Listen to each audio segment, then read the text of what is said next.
이리 오너라 이리 오. 이리온. 오늘은 목소리가 저도 활기찹니다. 네. 어제 푹 쉬어가지고 일을. 네. 아 근데 연말 되니까 우리 전배승 연구원 있지만은 온갖 일 다 하고 있거든요. 네. 그래서 뭐 해외 그거 준비돼야 돼. 내일 모레 가나요 홍콩? 아, 예. 좀 일정이 있어가지고. 그러니까 네. ND 뭐 요즘 뭐 기업들 같이 나가서 하는데 가기 전에 또 마무리 짓고 가야 돼가지고 아침에 녹음까지. 네. 잘 마무리- 다녀오겠습니다. 그래요. 감사합니다. 보내주셔서. 내가 보내줄까? 야, 누가 들으면 가서 그 홍콩 시위대 쪽 가지 말고 홍콩 그 중윤갈만 있다 와요. 네. 아, 뭐 세미나 가시는 건가요? 아, 아니요. 그냥 저희 기업체하고 같이 예. 가게 됐습니다. 외국 기관들 돌다 오는 네. 건데. 아무튼 근데 이 자료가 사실은 11월 11일 날 나왔어요. 근데 네, 증권업 맞습니다. 자료를 차 이게 야, 이게 지금 시각화에서 진짜 시각 끌다가 지금 벌써 거의 12월 1일 날 우리가 녹음을 하게 됐어요. 네. 그렇죠? 뭐 근데 이게 뭐 시성이 그렇게 중요한 자료는 그렇죠. 아니기 때문이었고요. 그냥 이게 사실 증권주 투자를 이제 장기적으로 여전히 하기가 좀 어렵다라는 인식들이 좀 많고 또 이제 그러다 보니까 전반적인 이제 국내 그리고 해외에 특히 이제 IB들의 비즈니스 모델이 좀 어떻게 변화됐는지를 조금 살펴보는 자료입니다. 근데 사실 여기서 좀 읽을 수 있는 또 자료 내용 중에 뭐가 있냐면 최근에 증권회사들이 IB를 하다 보니까 해외 부동산에도 터지는 것도 있고 네, 뭐 이슈로는 이제 그 그런 국내외 이슈들은, 부동산 쪽을 조금 이제 짚어봤고요. IB 채널들 어떤지 그리고 운영이 어떤지 옛날 증권주 생각하시면 안 돼요. 옛날에 증권회사는 주가 오르면 거래대금 늘어가지고 뭐 그런 시대가 아니기 때문에 사실 증권회사도 공부해서 해야 되는 시대가 왔는데 어쩌면 우리 회사도 굉장히 연말에 내년도 사업 전략 짤 때 리서치가 좀 그래도 간절하다 보니까 막 아유 그냥 상황이 만만치 않은 상황이에요. 네, 지금 뭐 다 그렇지만 이제 내년도 사업 계획을 이제 세우고 있는 시즌인 것 같고 그래서 사실 뭐 관련된 이제 뭐 그런 부서에서도 좀 문의를 주시기도 하고 그래서 전반적으로 증권사들의 이제 그 사업 모델이 어떻게 좀 변하고 있고 좀 해외를 참고해 볼 때 우리 국내의 증권업의 사업 모델의 변화 어느 정도 수준에 와 있는지 이런 부분들을 점검해 보는 자료이고요. 또 하나 헤드 입장에서 연결할 수 있는 주제가 뭐냐면 이제 많이 들으셨기 때문에 이제 편하게 이제 이런 게 있어요. 우리가 안 들으셨으면 꼭 들어보셨으면 하는 게 저희가 전주에 그 김태훈 연구원 해가지고 시에로 우리가 했었거든. 네네. 근데 시에로를 했었는데 이제 이태훈 네. 또 김태훈이라 했다. 박하나 했어. 이태훈. 내가 날 딱 누구 말씀하시는지 내가 왜냐 요새 제일 헷갈리는 게 태훈만 이름에 태훈아 이러잖아. 그러다 보니까 김태훈을 내가 네. 되게 좋아하거든 그를. 그러니까 이태훈을 자꾸 죄송합니다. 당황했습니다. 그것도 혜영이도 자꾸만 우혜영인데 내가 김혜영이라고 해. 그래서 내가 이게 꼰대들 이게 이름 헷갈려 한다는 게 내가 미안해요. 근데 하여튼 그 시에로 같은 거 보면 이제 내년에 우리 전략 쪽에서는 내년에 볼코론 규제가 완화되니까 네. 글로벌 IB들이 또 한 번 사고 치러 가지 않겠는가. 네. 그럴 가능성도 있잖아 지금. 뭐 근데 아직 뭐 이렇게 실적이나 재무 아니, 지표상 나쁘다는 게 나오는 아니라 이제부터 레버리지를 크게 그렇죠. 일으킬 수도 예. 있다는 거지. 여러 가지. 그런데 이제 실질적으로 이제 레버리지에 대한 수준은 이제 말씀하신 부분과 바로 연계해서 좀 설명을 드리면요. 4페이지. 아니 우리 인사하고 시작하자. 아, 그래요? 또 폭주한다. 또 욕먹어. 근데 인사하고 차분히 갑시다. 그래요. 네. 윤세 윤조입니다. 네, 금융업종 분석을 담당하고 있는 전배승입니다. 네, 이리온 프로데클러 염승환 차장입니다.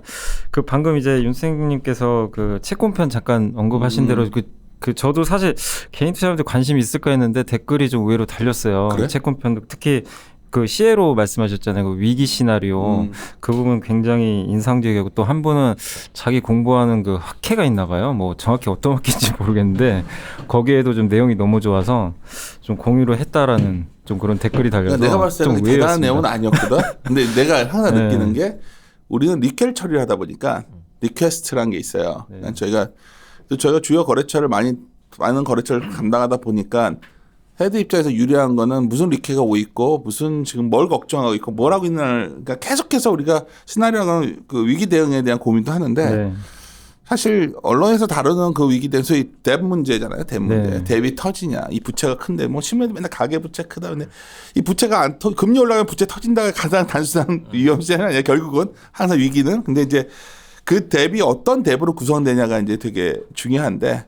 그래서 굉장히 그거는 미리미리 그거 외에도 그럼 그래 반응이 좋았어? 그럼 탈 네. 것도 또 있는데. 그 의외로 좀 관심들이 그래? 있으시더라고요. 저도 뭐. 아무도 안 들을 것 같아가지고 그냥 제 이번 자료에서 좀 같은 컨셉으로 위기를 걱정하시는 분들이 이제 제기해 주시는 문제는 아까 저희 센터장님 말씀 주셨던 이제 특히 뭐 해외 부동산이나 뭐 국내도 그렇고 조금 과도한 자금의 쏠림이 그쪽으로 이제 일어났었던 거고 최근 몇 년 동안 특히 이제 대체 투자라는 명목하에 사실 이제 대규모 펀드 플로우가 그쪽으로만 이제 많이 집중이 됐었던 상황이잖아요. 이쪽 안 오고 그리고. 그래서 그쪽에 대한 조금 이제 뭐 위기 징후나 왜냐하면 최근에 좀 일부 이제 사건 사고들도 좀 생기고 그러다 보니까 그런 부분들을 걱정하시는 시각도 저도 좀 접해서 이렇게 생각할 수도 있겠구나라는 생각을 좀 했었습니다. 그리고 요거는 뭐 저희 저희 증권하고는 관련 없는데 갑자기 한 분이 댓글을 방금 달아주셨는데 그 알테오젠 있잖아요. 알테오젠이 사실 기술 수출 이전 계약을 했는데 서원이가 넣은 거? 아침에 근데 그거를 예전에 방송에서 최석원 연구원이 기술이 좋다고 한번 한 적이 있었나 봐요. 좋아하지 성원이가. 예. 그래서 한 방 있는 거에서 네. 한 방이 나왔어? 나왔습니다. 그 기술 수출 아침에 뭐 이제 1.6조 계약 매장. 뉴스 플로우가 있었던 걸로 저도 나왔구나. 그래서 나오면 그분이- 대박인데 그거 나온다 보장이 없으니까 그래서 우리는 오늘 그거만 말했는데 상한가 출발했거든요. 그걸 어떻게 알아 우리가? 그러니까 근데 이제 그거 그분이 어. 그때 그 방송 내용을 기억을 하고 계시고 지금 대단하다. 댓글 다 다주셨나 봐요. 그래서 성원이 자꾸 그 얘기하죠. 야 네. 나중에 가능성 높을 때 얘기해 그랬더. 이걸 어떻게 하면 되나? 그래서 그 방송 그때가 정말 좋은 타이밍이었던 것 같다고 이분이 타이밍은 적으셨는데 알 수 없죠. 알 수 다시 한번 없는데 혹시 이분이- 이거 방송 듣고 오해들 하실까 봐 네. 저희가 알고서 할 수 있는 게 아니고 네. 언제 어떻게 되는지 알 수가 없어요. 진짜로 맞잖아. 그죠. 어떻게 근데 그건 알죠. 네, 이게 기술. 터지면 네. 된다. 근데 그게 만약 반응이 없을 때 사놓고서 기다리면 언젠가 한번 터지는 뭐 이런 걸 찾는 거지. 네. 뭐 언제 몇 월 달에 그죠. 터진다 이거는 사기지. 사기꾼들이 네. 나타나는 거지. 네. 또 원인가 했네. 진도 나갑시다. 네. 그러면 자료는 사업 모델. 네, 그 이제 사업 모델의 진전이 해외는 이제 어느 정도로 이제 형성이 좀 돼 있고 국내는 어느 정도 수준까지 지금 가고 있는지를 말씀드리려는 자료고요. 4페이지 이제 그 서머리 부분을 봐주시면은 먼저 이제 첫 번째 이제 골드만삭스의 순이익과 ROE 추이, 그다음에 이제 모건 스탠리의 ROA와 레버리지 추이 이 위에 그림인데.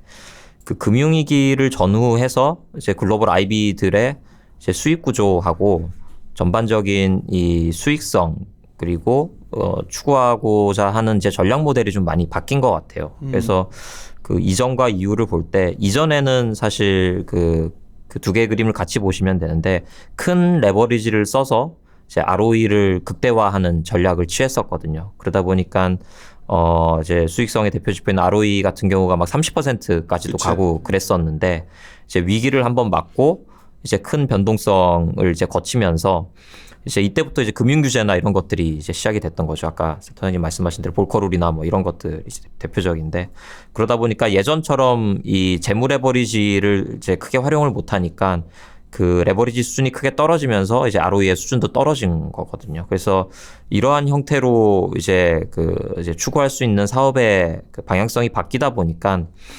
그 결과적으로 나타나는 변화는 예전 대비 절대적인 수익성은 하락을 했지만 이익의 전반적인 안정성은 오히려 조금 더 이제 개선된 모습을 보여주고 있습니다. 그러니까 이 두 그림이 굉장히 중요한 그림이에요. 남들은 내가 왜 전배선 연구원이 맨 앞에 넣는 줄 알겠는 게 레버리지 많이 안 쓰면서 단위당 이익을 늘린 거거든 지금. 그렇죠. 그래서 이제 ROA를 이제 계속 늘리려는 작업을 했던 거고 그러다 보니까 뭐 절대적인 수익성은 조금 하락을 했지만 이익의 안정성은 오히려 전반적으로 개선이 됐고요. 이게 비단 제가 두 회사만 넣었지만 자료에 보시면은 다른 이제 IB들도 사실 똑같은 수치를 가지고 그림을 그려보면 전반적으로 다 비슷한 모습입니다. 선배님 여기서 그냥 어차피 병선님 워낙 시니어니까 어차피 나랑 같이 센터 전체를 운영하는 걸 얘기하는 입장에 있는 게 기업 분석에서는 성팀장이랑 전배순 연구원이니까 나는 이 고민이야 지금 뭐냐면 결국 벌크로 규제가 완화되면 글로벌 IB들이 사실 다 막혀 있었잖아.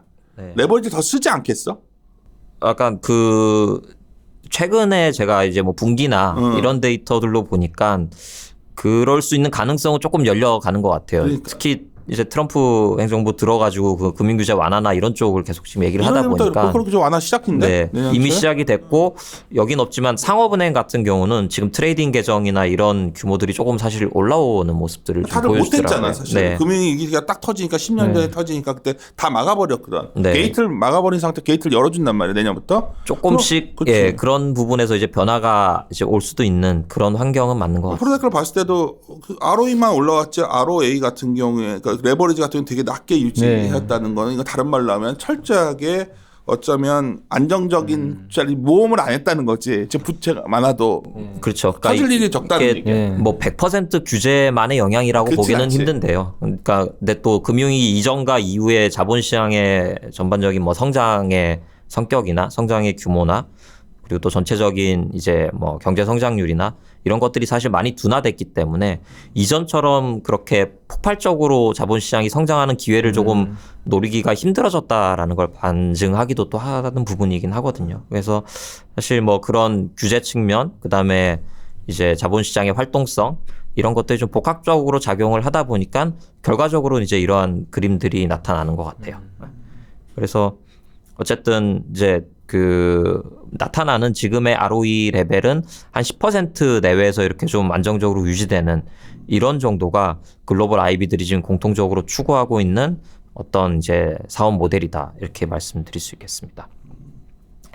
그래서 그 이러한 그 컨셉을 가지고 제가 이제 이 사실 보고서의 그 핵심적인 이제 그 그림인데 4페이지 밑에 그림을 봐주시면은 전반적인 IB 모델이 어떻게 지금 가고 있는지를 보여주고 있는 거거든요. 그래서 보면은 이익의 전반적인 지속성하고 안정성이 강화가 됐던 거고 그렇게 될 수 있었던 배경은 이제 앞서 말씀드린 대로 그 거래에 기반한 그러니까 그 예전처럼 높은 레버리지를 활용해서 큰 폭의 뭐 이런 이제 트레이딩 같은 부분이죠. 대표적으로 가장 좀 위험하기도 하지만 한번 잘 되면 큰 이익이 날 수 있는 이런 부분들의 수익 비중은 오히려 조금 하락을 했고요. 또 반대로 이제 그 좀 이익을 안정화시켜 줄 수 있는 그 지속 가능성이 높은 이자 이익이나 아니면은 그 자산 관리 형태의 수익이나 또 투자를 한다고 했을 때도 뭐 트레이딩 같은 형태가 아닌 오히려 이제 배당이나 아니면 대체 투자 같이 조금 그 지속성이 높고 계속적으로 반복적으로 이익 발생이 가능한 이런 쪽의 수익원들을 전체적으로 확대시켜 오는 게 이렇게 이제 이익의 전반적인 이제 지속성과 안정성을 강화시켜준 배경이다 이렇게 볼 수 있을 것 같습니다.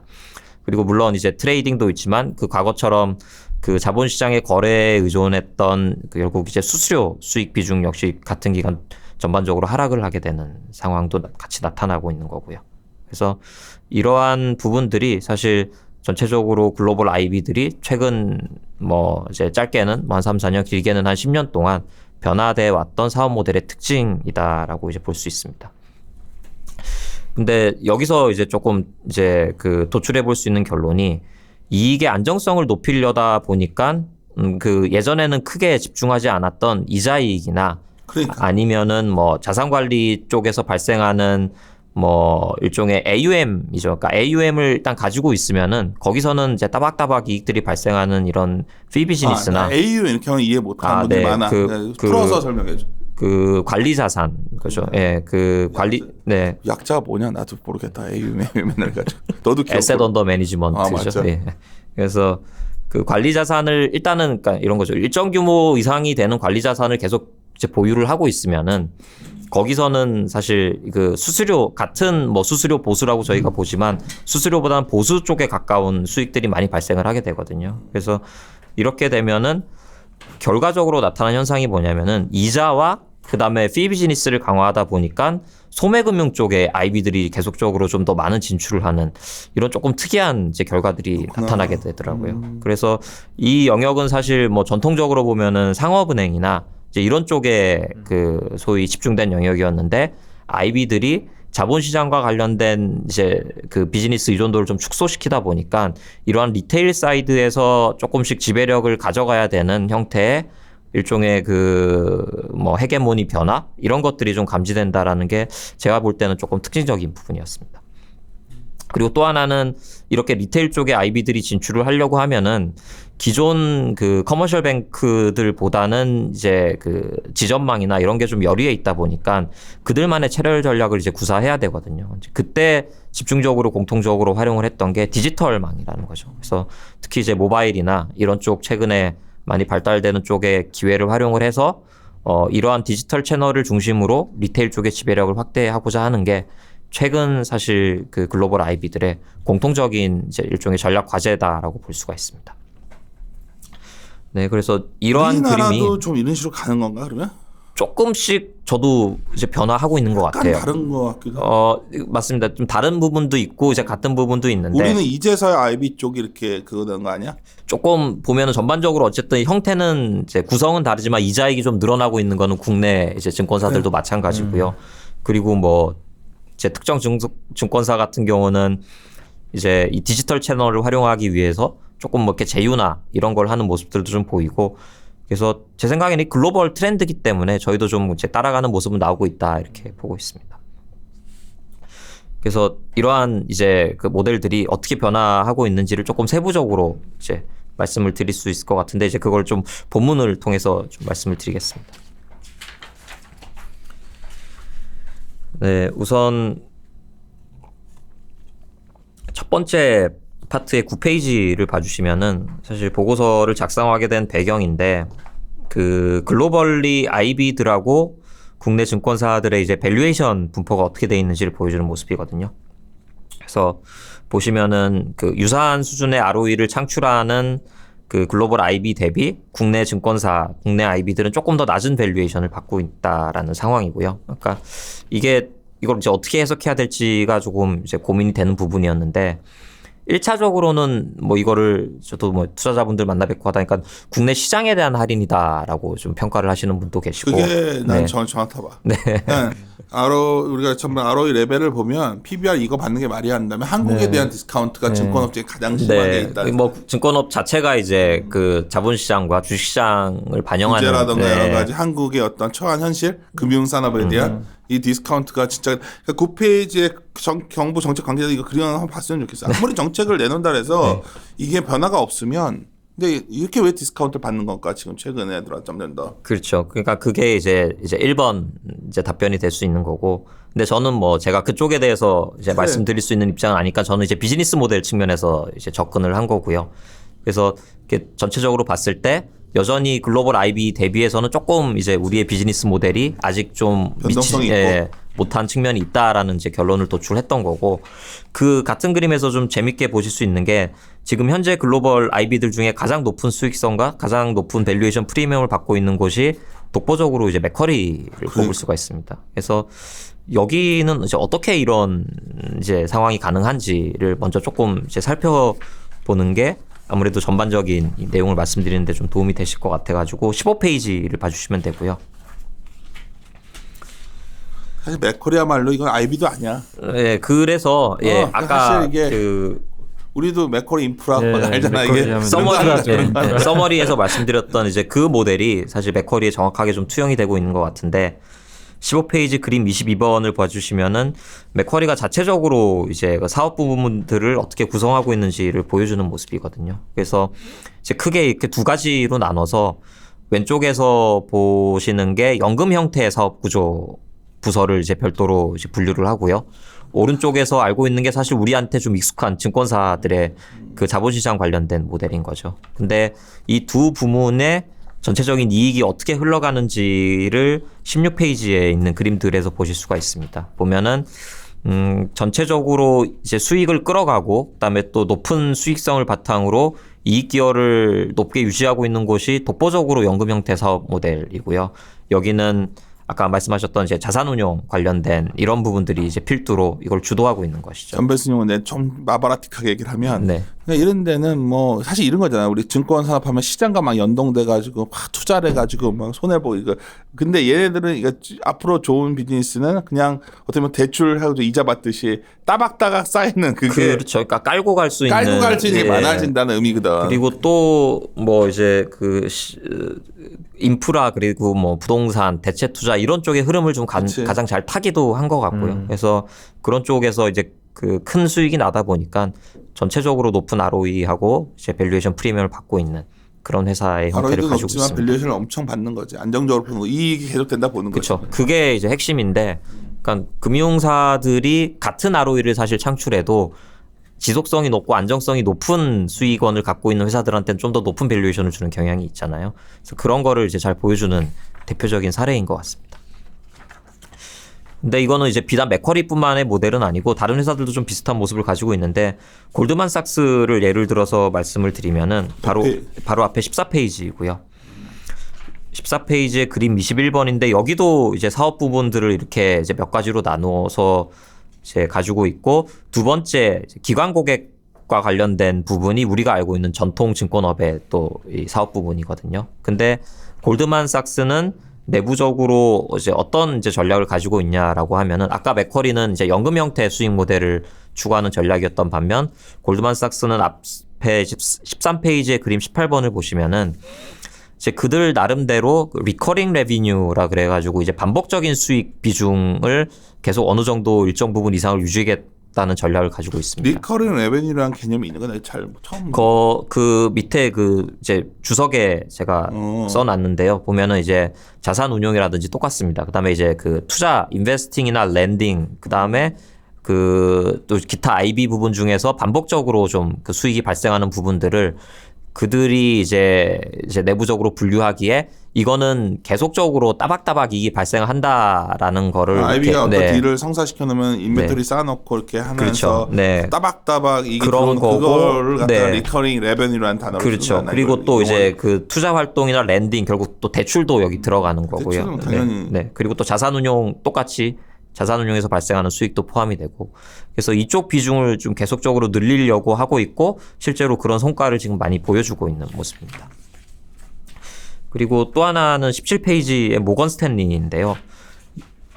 여기도 이제 정책적으로 그 안정적인 사업 부분, 그다음에 이제 지속 가능한 이익을 계속 늘리려는 목적으로 대출을 여기는 이제 크게 강조를 하고 있습니다. 그래서 17페이지의 그림 29번에서 보시는 것처럼 그 기관 고객, 기관 증권하고 그다음에 WM 자산관리 사업부에 걸쳐 가지고 여기는 별도의 뱅킹 사업부가 있는데, 그 양측에 걸쳐서 기업 대출 혹은 개인 대출의 형태로 전체적인 대출 자산을 늘림으로써 또 안정적인 이익을 추구해 가겠다라는 전략을 세우고 있는 게 사실 또 모건 스탠리의 전략이거든요. 그래서 이게 보면은 뭐 이름은 약간씩 다르지만 결국 본질은 안정적이고 지속 가능한 형태의 수익성을 계속 이제 확보해 가겠다라는 게 전반적인 공통적 전략이라고 이제 볼 수가 있겠습니다.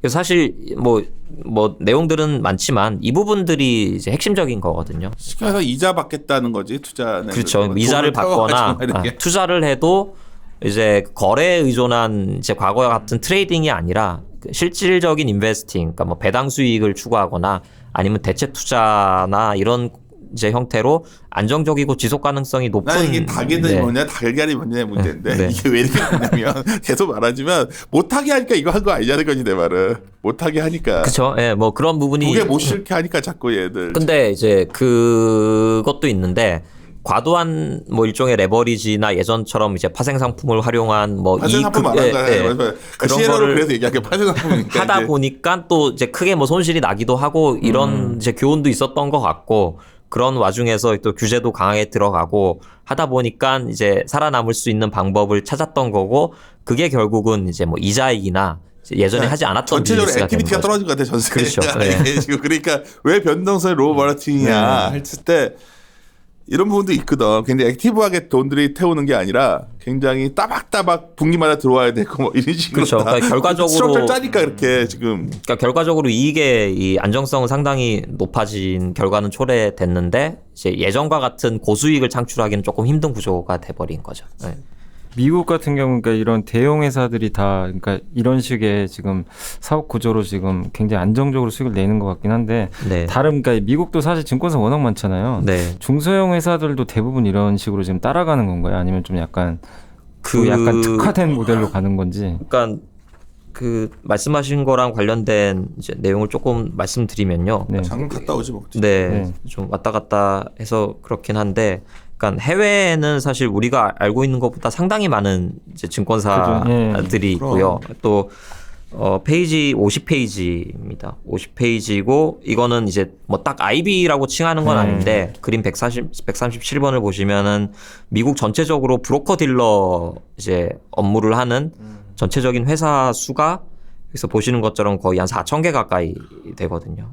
근데 그리고 또 일본도 마찬가지인데 그 옆에 51페이지의 그림 139번을 보셔도 그 다양한 규모의 자본을 가지고 있는 증권사들을 다 합치면은 200개가 넘습니다. 오사카 거래소에 따로 거기서만 하는 회사들도 있고. 그러니까 이거는 그러니까 상당히 다양화된 업무들을 하는 이제 중소 증권사들이 많다라는 얘기고 일본도 그렇고 미국도 그렇고 전체적인 뭐 자기 자본의 비중이나 뭐 시총의 규모나 이런 거는 그 위에 상위 몇 가지 이제 몇 개 증권사들이 다 이제 차지하고 있는 거는 사실입니다. 그래서 그 말씀하신 대로 그 사업 모델의 양극화 이제 이런 것들이 이제 나타나고 있고 그거를 이제 국내에 조금 이제 유추해 보면은 뭐 저희도 그러니까 절대적인 증권사의 개수가 제가 생각할 때는 지금 전체적인 사업 모델이 바뀌고는 있지만 크게 줄어들 것 같지는 않고요.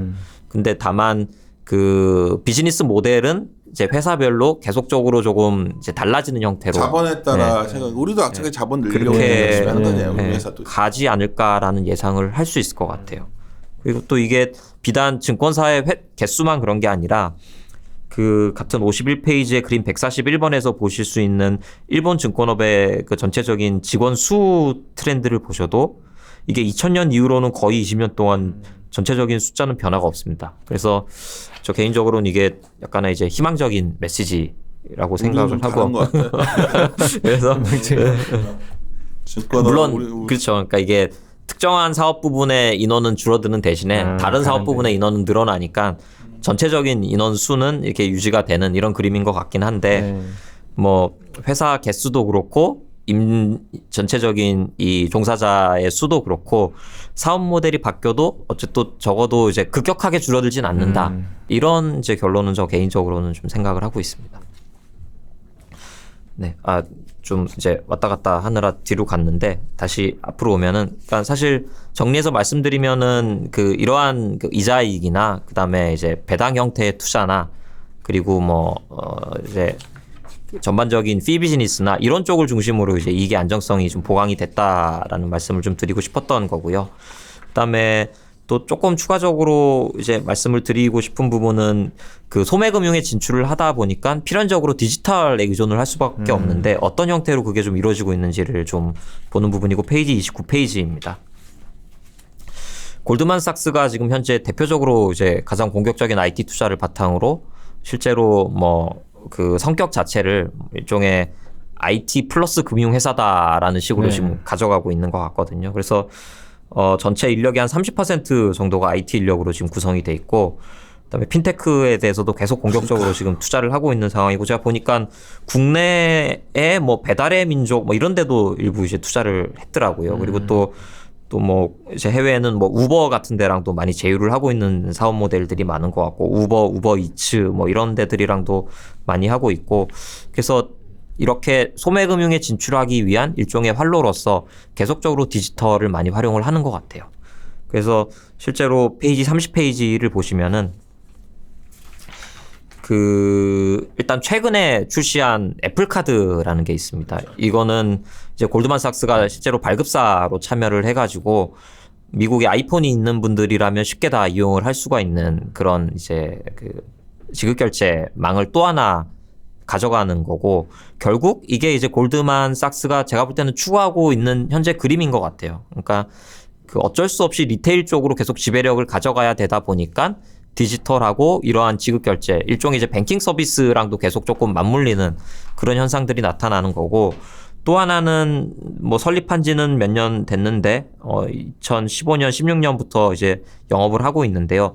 그 위에 보시는 마커스라는 디지털 뱅크가 있거든요. 그러니까 우리로 치면은 이제 인터넷 전문 은행인 거죠. 이제 골드만삭스도 사실 그들의 정체성은 이제 IB지만 일종의 이 커머셜 뱅킹을 디지털 뱅크의 형태로 또 별도로 세워가지고 지금 이렇게 운영을 하고 있습니다. 근데 좀 마커스 골드만삭스다 이름이. 네, 맞습니다. 이게 그 그래서 골드만 골드만삭스 투자은행으로 가고 마커스는 디지털 골드만이라는 사람하고 삭스가 있는데 네. 그 골드만의 풀네임이 마커스 골드만이거든요. 골드만은 삭스였으니까. 네. 그래서 이거를 뭐 이제 그 해외 쪽 이렇게 뭐 신문이나 이런 데서 보면은 약간 이게 골드만의 그 창업자의 이름을 따서까지 이 커머셜 뱅킹의 브랜치를 만드는 게 회사의 정체성을 좀 어떻게 봐야 되냐. 뭐 이제 이런 얘기도 좀 있고 그랬던 부분이더라고요. 보니까. 참고로. 네. 골드만삭스 딜링룸 같은 경우에도 어마어마한 IT 인력이 들어가고 네. 다 바뀌는 거죠. 완전 디지털 회사를 바꾸겠다는 거죠. 네. 그런 이제 흐름에 있는 상황인 것 같고, 근데 이게 비단 미국뿐만 아니라 일본도 좀 마찬가지 모습을 저는 보여주고 있다라고 생각을 하는데요. 뭐냐면은 그 옆에 이제 보시는 31페이지인데, 먼저 이것도 조금 순서를 바꿔서 37페이지를 먼저 좀 봐주시면 될 것 같습니다. 일본의 기본적인 그 노무라 다이와의 자산관리 전략을 이제 하나의 그림으로 이제 요약해서 말씀드릴 수 있는 게 37페이지의 그림 92번이거든요. 그래서 이들이 지금 계속 하고 있는 고민이 뭐냐면은 이 그 고객의 그 부문별로 봤을 때 수익의 비중하고 그들한테 투입되는 그 채널 서비스의 비중이 아직도 이제 일치하지 않다라는 인식을 하고 있어서 이거를 계속 그 정렬화시키는 얼라인먼트 하는 작업을 지금 진행을 하고 있습니다. 그래서 가령 그 자산관리 서비스의 수익의 상당 부분을 차지하는 거는 거액 자산들인데 그들의 수익 비중은 60%를 차지하거든요. 근데 그들한테 투입되는 리소스는 30%밖에 안 되고요. 그다음에 실제로 수익에 별로 도움이 안 되는 일반 고객, 매스 고객은 5%의 수익 비중을 차지하는데 그들을 이제 처리해야 되는 채널 비용은 20%에 달한다는 거죠. 그래서 이거를 이제 일치시키려는 작업들을 하고 있고 이거의 핵심이 제가 볼 때는 디지털 채널을 또 활용을 하고 있는 거예요. 그래서 아시겠지만 이 거액 자산가들을 잘 이제 응대하려면은 이렇게 종합적인 자산 관리 서비스가 필요하고 특히 이제 일본은 뭐 노령화나 이런 이슈 때문에 일반적인 금융 상품하고는 다르게 뭐 상속이나 부동산이나 절세나 뭐 사업체를 운영하시는 분들 같은 경우는 뭐 사업 승계나 이런 서비스들이 필요한데 이런 거랑 관련해서는 상당히 이제 고도화된 이제 그 비용을 좀 투입을 해야 되는 거고 반대로 매스 고객에 대해서는 디지털 채널로 접근하자라는 게 기본적인 접근 방식인 것 같아요. 그래서 그거를 이제 좀 이제 일례로 보여줄 수 있는 부분이 이제 앞서 말씀드리려고 했던 31페이지거든요. 그래서 보시면 이제 노무라 같은 경우는 이제 라인하고 제휴를 해서 라인증권사라는 걸 만들었고 이 라인증권사가 사실상 타겟팅하고 있는 게 앞서 그 채널 얼라인먼트에서 보셨던 매스 고객들입니다. 결국 그 전체 고객 수 기준으로는 한 75% 정도에 해당하는 에셋 빌더 계층들, 그러니까 청장년층들을 대상으로는 이러한 형태의 디지털망을 가져간다라는 게 이들의 이제 기본적인 이제 왜냐면 전략인 얘네들은 거죠. 미래의 자산관리 이렇게 할 거니까. 그렇죠. 네. 그리고 이미 자산이 쌓인 그 그치. 노년층 고객들에서는 아까 보셨던 정교한 이제 PB 서비스를 제공을 하는 거고. 우리가 지금 금융투자하는 게 방향이 되게 라인 같은 게 무서운 게 뭐냐면 일본 같이 고령화 사회에서도 이런 변화가 정말 변화가 있는데 왜 라인이 일본에서만 이렇게 하냐는 거지. 우리나라에서도 하면 좋을 텐데. 그래서 이제 뭐 국내도 조금 뭐 이제 비슷한 이제 그치. 고민들을 하고는 있는데 아직 이제 이렇게 좀 이제 그러니까 의미 속도가 있는 느린 것 같아. 네. 왜 그게 이제 전문성 말 나온 김에 이게 법령상의 문제야? 기업들이 우리나라에서 못 하는 거야? 그러니까 뭐 관련된 규제 이슈가 여전히 많이 남아 있는 거는 맞는 것 그게 같고요. 그 디지털 3법 거기도 포함되어 있는 네, 거야? 그거가 이제 근데 꼭 곧 그러니까 이제 여건 네. 야건 좀 답답한 게 이런 게 지금 굉장히 빠르게 진행이 되는 것 같아요. 지금 글로벌하게. 그래서 사실 우리도 큰 방향성은 따라가고 있는 거 맞는 그러니까 것 같아요. 왜 디지털 이렇게 3법도 늦은지 그렇고 오픈 뱅킹도 지금 보면은 이제 전반적으로 이제 그 참여할 수 있는 금융기관의 범위도 좀 확대되는 것 같고 그래서 어쨌든 뭐 해외는 이미 이런 형태로 지금 그 자산을 축적해야 되는 계층들에 대해서는 적은 비용을 가지고 이제 높은 효율성을 추구할 수 있는 디지털 채널을 계속 강조한다라는 게 저는 특징적인 막내자에서 부분이라는 이런 거죠. 말을 했어요. 그러니까 배달의 민족이든 뭐든 이런 회사들이 왜 이렇게 밸류에이션을 많이 받냐? 고객 정보를 갖고 있다는 거지. 결국 그 그렇죠. 두- 예. 그리고 그러면 이제 제일 많이 갖고 있는 금융회사거든. 그렇지 않아? 그리고 사실 뭐 국내로 치면은 이제 뭐 이제 네이버 같은 네이버. 곳이나 뭐 카카오 같은 네이버, 곳이 페이북. 비교가 할 수 없는 네, 거야. 그런 맞아요. 플랫폼 기업들과 이 갖고 있는 정보가. 맞아요. 근데 이게 얘네들이 이 정보를 활용을 못하게 막혀 있는 거겠지 지금 뭔가. 예, 뭐 이걸 풀어주면 우리도 경쟁할 수 있는 업체가 생길 수 있다는 아주 단순한 논리거든. 근데 그래서 이제 그쪽 계통에서 이제 약간 투자 계통 쪽을 그것도 그렇고 그런 이제 플랫폼 업체들과 이제 손쉽게 아직은 제휴 관계를 끈끈하게 맺고 있는 아직은 금융사들이 등장을 하지 않았던 아니 그 문제를 해야 돼. 금융사와 이거의 연계를 법으로 막혀 있다 하더라고. 물론 그런 부분도 있습니다. 예. 이걸 어쩌면 그리고 일본에서 또 기존 은행이나 사실 금융지주가 국내에서는 이 헤게모니를 가지고 있는데 거기서 용납을 안- 이제 그들과의 일종의 그 싸움이 좀 있는 거죠. 은행들의 그래서 기득권. 견제 내지는 뭐 이런 부분들도 좀 있는 거고 예. 그러다 보니까 이제 그런 데 포함되지 않은 회사들이 사실상 더 많이 제휴를 하고 있는. 그러니까 일본 같이 일본은 옛날에 은행이 결국 일본이 그 재벌이 해체된 뒤로 계열이라고 그래가지고 케레이치가 나왔을 때 은행들이 지배를 했거든. 네. 그 정도로 은행이 막강한 곳이었음에도 그런 나라들도 이 정도 진행이 되는데 우리나라는 아직까지 그게 안 깨지고 있다. 그래서 굉장히 막히나 봐. 그러니까 그런 비즈니스를 하는 소위 사업자들이 뭐 이런 문제가 아니라는 거야. 뭐 기술적인 건 다 된다는 네. 거야 이미 다 돼 있는데 정작 비즈니스를 할 수가 없는 상황 우리가 뭐 멀리 찾을 것도 없지. 뭐 타다만 해도 그렇잖아요. 논란의 중심에 있는. 그러니까 이런 모든 게 지금 혁신 경제라는 게 우리가 과연 뭘까 생각을 해보면 사실 이거는 뭐 정치적인 문제도 아니고 네. 그냥 우리가 굉장히 올드하다는 거야 지금. 그러니까 내가 봤을 때 금융을 다룰 때도 그래서 내가 요즘 깜짝깜짝 놀라는 게 일본도 생각보다 빠르게 우리가 생각하는 빠르더라고. 그래서 내가 야 일본도 이러네 하는 생각이 들 정도로 마음이 급해져.